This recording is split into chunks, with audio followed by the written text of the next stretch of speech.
As opposition builds to the proposed changes to Michigan's no-fault insurance program, the 7 investigators are taking a closer look at just who is behind the legislation. Tonight, investigator Ross Jones is in Lansing following the money.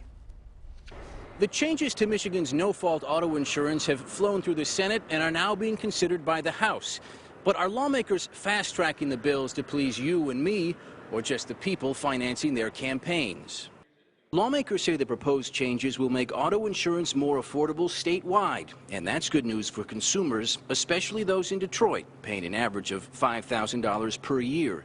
But a growing list of hospitals, advocates for the disabled, and members from both parties today say these changes are only good news for the insurance industry. It's nothing other than a massive handout to auto insurance companies without any meaningful rate reduction in auto insurance premiums. The proposed legislation would still pay for the health benefits of those who suffer serious crash injuries costing more than $545,000.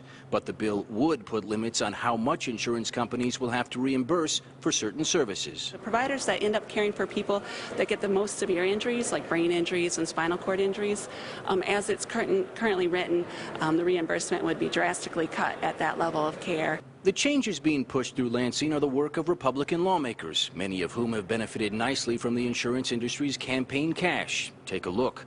Back in the fall, Allstate Insurance's Political Action Committee wrote $13,000 worth of checks to lawmakers over just a one-week span right before voters went to the polls.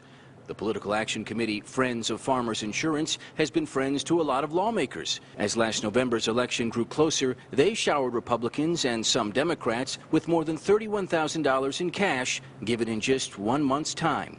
And earlier this month, the Michigan Association of Insurance Agents kicked in $10,000 to the House Republican Campaign Committee.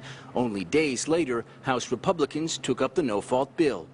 Representative Tom Leonard has been on the receiving end of some of that cash. He says it played no role in his decision to support the bill and says he's most pleased that it offers consumers a $100 premium reduction for each vehicle for 2 years. Is at $700 million per year, and that's a lot of money. But for a family who's paying $5,000 a year for insurance, $100 is not going to make them feel much better.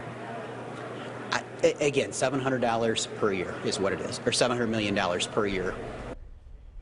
A vote was expected, Ross tells us, as soon as Thursday, but now that may be in doubt. We have learned Republican heavyweights like L. Brooks Patterson have caused some lawmakers to want to slow down the process. A vote is still possible this week, but less likely.